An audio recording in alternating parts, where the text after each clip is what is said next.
And so, as we all know, communications is really all about networking. Whether it's a journalist seeking outlets or sources or information, a PR professional who's trying to connect with journalists or leverage influencers to tell their story. Obviously, we're all who are working in the product business trying to get those influencers to talk about our products. Maybe it's students who are looking for their first job. They say it's not all about who you know, but who you know certainly does matter. And so, in fact, if you look at the data, about 80% of jobs are found through connections, and 70% of openings are never even posted on a job board. So what that means is we all have to then work hard to think through, who do we meet and how can we ensure that we are considered for those open roles? And that's what we're here to talk about today. So a very warm welcome to our panelists. It is a pleasure to see you all. First, I'd like to just open it up with a question, and the same question for everyone. And so if you could introduce yourselves and answer this question: what is the best piece of advice that you have for networking in the current climate for our students? And so for students who are obviously faced with the same things that we are, dealing with Zoom, trying to reach out to people through LinkedIn. Very excited to have someone, by the way, here from LinkedIn, Callie. So what is the way in which that we can all connect today? What piece of advice do you have for networking in the current climate for our students? So Vicki, if you're okay, we will kick it off and start with you. Thank you. Hi, everyone. I'm Vicki Salemmi. I'm a career expert for Monster, former corporate recruiter, author, career coach, and consultant. And one of my biggest tips of advice for networking is to remove the word. A lot of times my coaching clients who are Gen Z just struggle with the actual word, like what is networking? And I always say it's relationships. Build friendships in a professional way and have patience with the medium, but focus on deeper connections rather than like one-off Zoom calls. So you want to think about longevity in terms of these relationships you'll have for the rest of your career.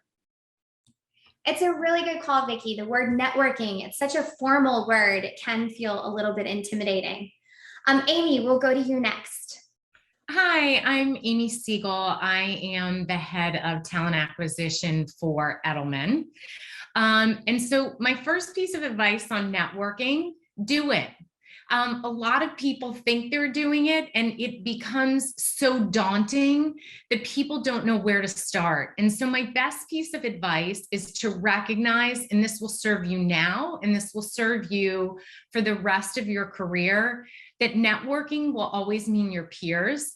Networking means people more senior to you, and also people that you'll ultimately end up managing someday. Think of your classmates and things along those lines. So look at it really broadly, and I'll get into some specifics later.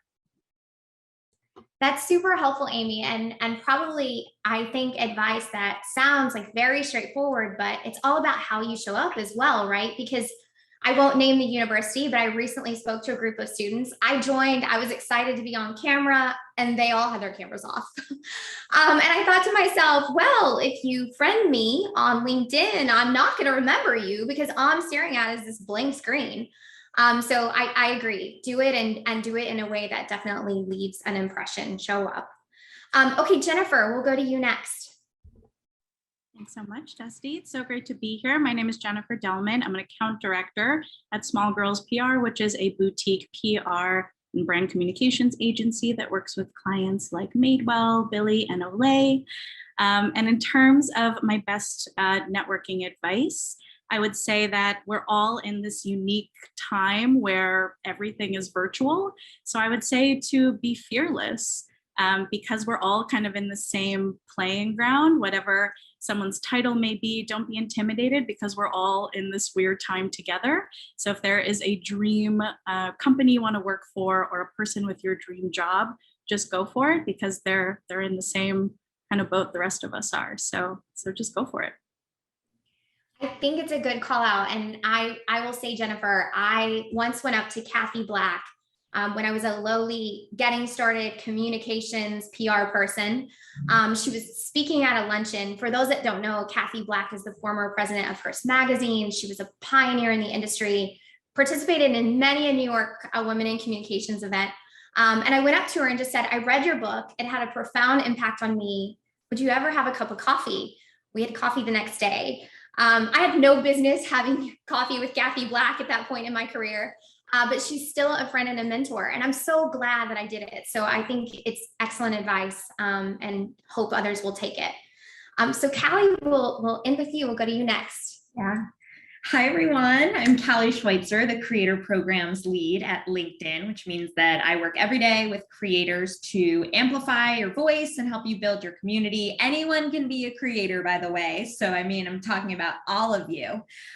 So happy to be here. And I love the thread of what we're all talking about, whether it's around networking as a dirty word or emphasizing quality over quantity, or simply just counting yourself in. That's really the through line that came to me from Amy, Vicki, Dusty, Jen, everything that you guys have said. Dusty, I love your example of reaching out to Kathy, because something that really resonates with me is that you didn't raise your hand, you saw the opportunity. And I think oftentimes for women, it's really easy to say, I raised my hand, right? No one was calling on you for that opportunity. You saw the opportunity and you took it into your own hands. You counted yourself in. And I think that is one of the most important things you can do when it comes to networking.